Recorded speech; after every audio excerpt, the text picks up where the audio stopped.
Hello everybody, this is Tarot Between Sisters. Welcome all. My name is Lady Phoebe, and you'll also see the other person on here, that's my sister, Lady Tabs. Shout out to Lady Tabs. So we are going to do air signs. I'm going to do air signs and earth signs. She's going to do fire and water. And so this is air. So this is for all air signs. So that is Gemini, Libra, and Aquarius. Aquarius is the water bearer, but still an air sign. A little confusion there. So let's see what messages there are for air sign. And I'm a Gemini, so this is going to be a message for me too. I'll take it. I'll take it. Actually, Spirit does that a lot. When I'm giving a message, all of a sudden they're like, hey, listen up. This is for you too. Okay. Okay, fine. All right.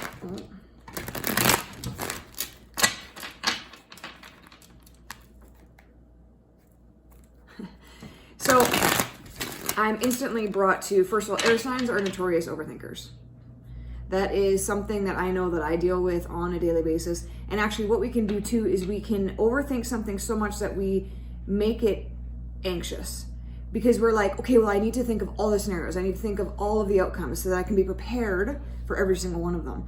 And then what happens is that that's a lot of pressure that you put on yourself, right? Like that's a lot of pressure that I have to be prepared for every single thing that comes my way. And if I'm not, then I'm scared of not being able to, like, that's a lot of mind stuff. So as I'm shuffling, like even before I got like a little bit of anxiety. And so I'm like, hey, this is part of the message. So if we could maybe stop overthinking. And I know that it's weird, like, oh, that's so easy to just stop overthinking. But really, we are not ruled by our thoughts. We control our thoughts. We let them run rampant. I let my mind go crazy sometimes with overthinking. And so if we are aware of that, we can do, okay, we're going to stop overthinking here because this is not, I don't need to be prepared for every single possible outcome that could ever happen in the history of mankind before I feel safe. Like that's a weird logic to have, especially because, like I said, that's a lot of pressure to put on yourselves to know every single outcome. And again, we cannot know every single outcome. We don't have the information in our limited capacity. Nux is going to join us. He likes making cameos. So that's a little bit of a something too, is just to be aware of our overthinking. That is part of this message. I don't even need to deal cards for that. To be aware of our overthinking. And if we're feeling, again, like I've mentioned this in other videos, if we're experiencing anything other than love, peace, joy, we are thinking of something that is not supporting that. We are thinking of something that is fearful, guilty, nervous, overthinking. Like that whole, the root of overthinking is actually a fear of loss of control. That's what it is. And so that's fear. That's fear-based, right? Okay, really? Seriously? Okay, get. There we go. Okay. Okay, that's way too many cards. Way too many cards.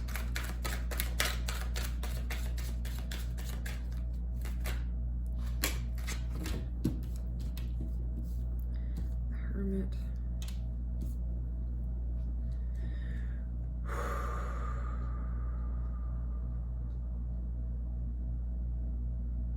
Okay, so first of all, we get the Hermit. Right side up, or sorry, it's upside down. I'll show you it right side up, but it is upside down.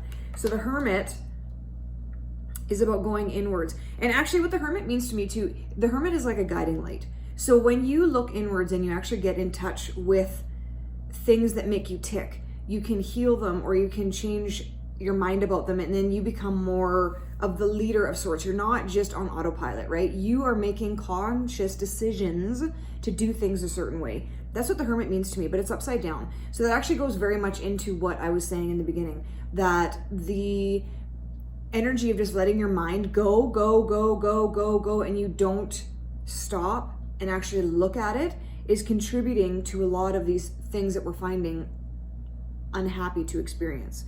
So if we can go in and take ownership of our thoughts and not just let it go, we will find that we find more peace because we are the master of our thoughts rather than feeling the other way around. Because I'll tell you, sometimes I can get lost in my thoughts and I just feel like, wow, like I just feel like such a victim. I just feel like such a victim. And that's not the truth. So this hermit is telling us it's time to take ownership and take control of our own reality, and that is through your thoughts. And that is actually, it's funny because the next one is Two of Cups, and she's upside down too. So Two of Cups is all about you and your higher self and your connection and your relationship. When you have this wall of overthinking and this wall of negative thoughts in your way, you cannot experience the connection that you have with spirit. You can't, because you've almost built this brick wall. And if you think of every single brick as these little thoughts that you have mastered and like constructed this wall to separate you from being connected to source.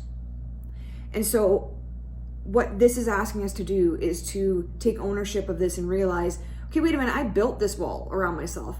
Do I want to be walled off? Like, do I want to not feel connected to my guides and to spirit? Like, that's a very lonely existence. So, okay, so if I built this wall, then that means that I can destroy this wall. I can take this wall down. So when you realize that, you're no longer a victim. You are now in control of everything. So that's what this, like the first two cards, for those to be like this, to me is massive. It's massive to me because it just tells me the way to move forward. And that's by paying attention to what you think. Pay attention to what you think. And this is actually, this isn't just air signs. This is universal. This is every single person in the entire world. Pay attention to what you think. Pay attention to what you think. The minute that you start paying attention to what you think, like I've said this before in videos too, like I'm a very loving person. I'm forgiving. Forgiveness is like my sole purpose in life. I get that.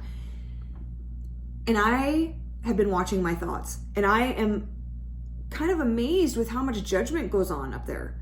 I'm amazed because I'm like, wow, like I don't know, I thought I had a handle on this or whatever, but it's like, well, of course you didn't have a handle on it because you really weren't paying attention. You were noticing some thoughts, but you weren't noticing all thoughts. And I'll tell you, I'm not noticing all my thoughts, but I'm noticing more. And the more that I notice them, the more I can pay attention to them, and I can be in charge of them. And I can decide what I get to think. So then we get Three of Pentacles.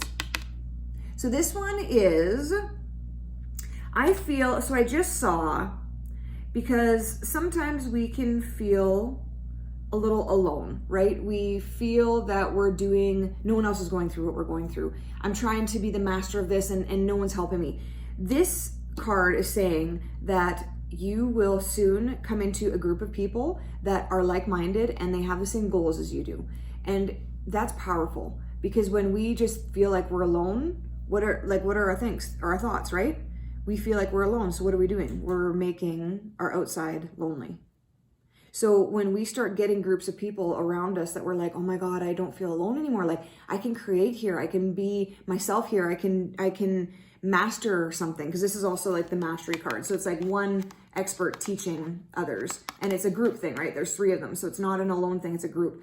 So if there's been something that you've been wanting to do, but you didn't know how to, you needed a teacher, but you didn't really know how to go about it, this is telling me that that is coming in. And that, the Knight of Cups is saying that it's going to come in soon. Not quick, like it's not a slow moving, but it's not like super quick. So it's almost like when you are able to work on some of your thoughts and able to get yourself prepared to where you need to be, that group that you vibrate at will naturally come. But there's a little bit of work you got to do first. There's a little bit of work. And that's okay, because what else do we have to do here but work, right? We all think that the work means I got to go to a job and I got to get paid for this, and so I can pay my bills and then go home and whatever. Well, what about the internal work? That is actually more important in my opinion. Like, yes, we do need to make money. We live in a dimension where you have money that you exchange for things to live. I get that.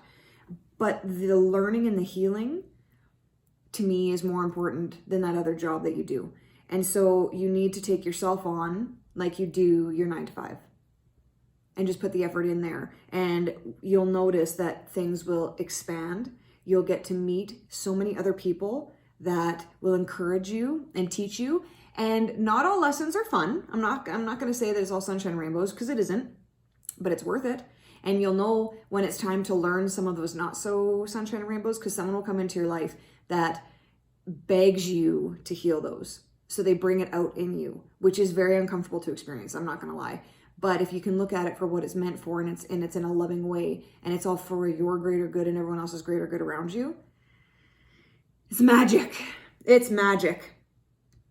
Well, in the Knight of Cups, so like I'm drawn to this. So Cups is a very emotional card. So you do have some emotional work to do, and you will get answered with emotional support.